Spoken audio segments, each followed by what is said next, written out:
The main person who was involved in this thread that a lot of people want to talk to is Secretary of Defense Hegseth. And a lot of questions were brought up regarding his drinking habits in his confirmation hearing. To your knowledge, do you know whether Pete Hegseth had been drinking before he leaked classified information? I don't have any knowledge of Secretary Hegseth's personal habits. Director Radcliffe, same question. Yes or no? No, I'm going to answer that. I think that's an offensive line of questioning. The answer is no. I find it interesting that you want to... I'm going to answer. You asked me a question. You want an answer? No, listen. You don't want to focus on the good work that the CIA is doing, that the intelligence community... Director, I reclaim my time. Director, I reclaim my time. So let's talk about what just happened at the House Intelligence Committee hearing, because things got heated. Representative Jimmy Gomez straight up asked if Defense Secretary Pete Hegseth was drinking before leaking classified military information. And let me tell you, that question did not sit well with intelligence leaders. Now, let's be honest. This is a fair question. Hegseth's drinking habits were already a concern during his confirmation. And then we find out that top Trump officials were casually discussing military strikes in a Signal group chat where they accidentally included a journalist? Are you kidding me? So yeah, people want to know, was Hegseth compromised? Was his judgment impaired? But instead of addressing that, intelligence officials got defensive. CIA Director Ratcliffe called the question offensive. DNI Director Tulsi Gabbard jumped in to defend Hegseth's honor. But you know what they didn't do? Actually answer the question. See, this is the problem. The real issue here isn't whether or not Pete Hegseth drinks. The issue is that a group of top officials under Trump were recklessly handling classified information, and now they want to dodge accountability. Ratcliffe and Gabbard want to shift the focus, acting like Democrats are just distracting from national security threats. But Representative Chrissy Houlihan called them out perfectly. Democrats do care about national security, and this leak is a national security threat. The Speaker says he might eliminate courts that are blocking Trump. That's kind of draconian, isn't it? Isn't it going to get a lot of backlash? I think what's draconian is what's currently happening. We're trying to do something in the executive branch, and all we're finding is rogue judges that are trying to stop it and go with one political message, which was not what was mandated by the American people. Do I think it's going to get backlash? Everything we do gets backlash. I don't know. That's true. If there's a thing we could do that doesn't get backlash, and the things that they're trying to stop is cleaning up fraud and waste in our country so that we can balance our economic deficit. We can get our country back on track. I got it. And we can clean up a lot of things, right? The media is going to extremes on this. A columnist in an op-ed in the New York Times says, you guys are going to war with the whole legal system. So Alina Habba is out here doing Trump's bidding again. This time, she's on Fox Business talking about rogue judges and how they're supposedly blocking Trump's agenda. And I have to say, the irony is unbelievable. Habba claims that federal judges are acting like politicians and interfering with Trump's policies. But let's get one thing straight. These judges aren't rogue.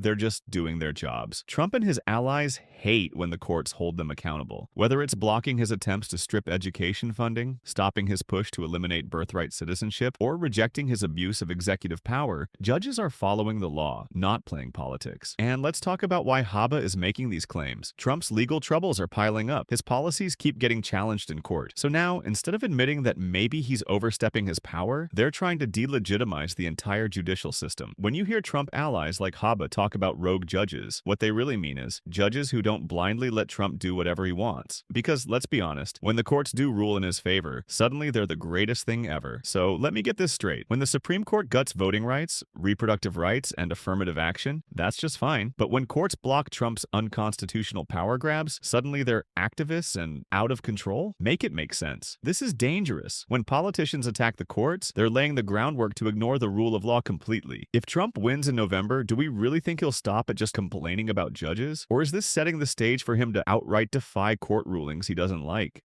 President Trump has been slamming the judge assigned to the legal battle over deportation flights. U.S. District Judge James Boasberg has been pushing back against the use of a wartime act to deport hundreds of Venezuelan migrants.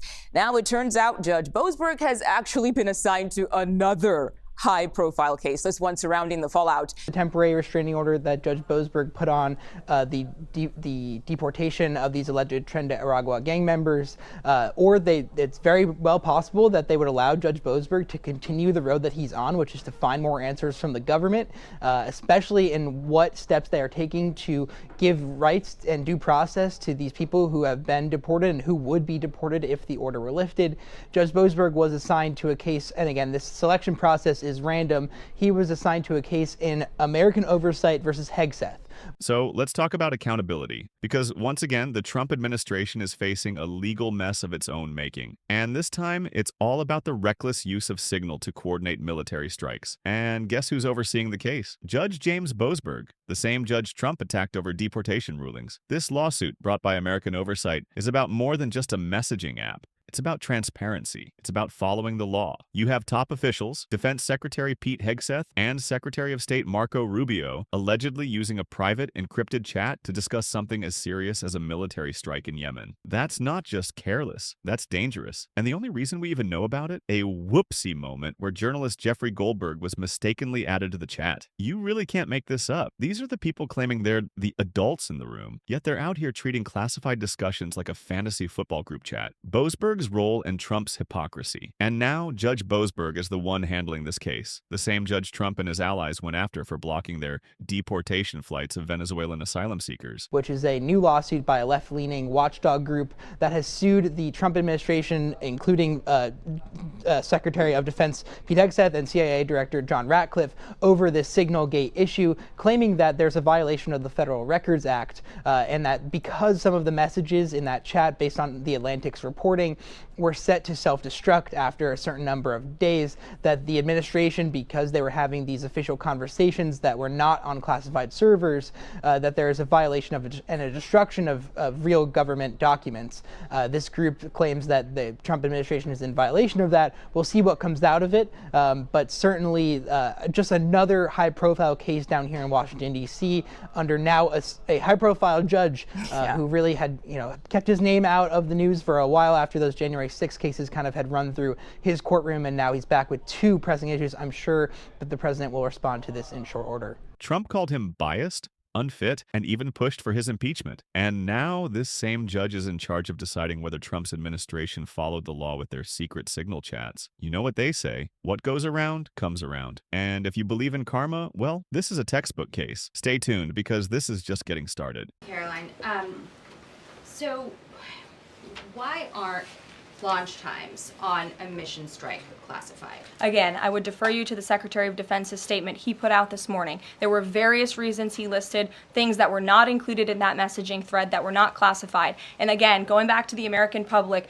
do you trust the Secretary of Defense, who was nominated for this role, voted by the United States Senate into this role, who has served in combat, honorably served our nation in uniform? Or do you trust Jeffrey Goldberg, who is a registered Democrat and an anti-Trump sensationalist reporter? This president and this national security team are putting our national security and the American people first. We are restoring American strength around the world, and the results of this operation speak for themselves. Fox News' Jacqui Heinrich just grilled White House Press Secretary Karoline Leavitt over something that should concern every single American. Why in the world were launch times for military strikes not classified? And honestly, the response she gave, it's beyond reckless. So let's break this down. We now know that top officials, including Defense Secretary Pete Hegseth, were using a freaking signal group chat, not a secure government channel, to discuss military operations in Yemen. And somehow, a journalist, Jeffrey Goldberg, ended up in the chat by mistake and got access to these conversations. That's how sloppy this was. Jacqui Heinrich asked the obvious question, why aren't launch times for a mission strike classified? Because, let's be real, any competent administration should know that even unclassified military details can be dangerous in the wrong hands. But instead of admitting the gravity of the situation, Leavitt pulled the classic move: deflect, blame the media, and hope we all forget about it. Her response? That the information wasn't classified. and that people like Goldberg are just trying to stir up controversy. Are you kidding me? This isn't about journalism. This is about national security. If the Biden administration had done something like this, conservatives would be calling for resignations left and right. But when Trump's people do it, suddenly it's not a big deal. This is exactly why we need accountability. This administration claims to be all about America first, yet they can't even keep military plans secure. At some point, we need to stop pretending this is normal, because it's not. Let me know what you think in the comments. And don't forget, karma always catches up eventually. Like, share, and subscribe if you want to keep exposing the truth.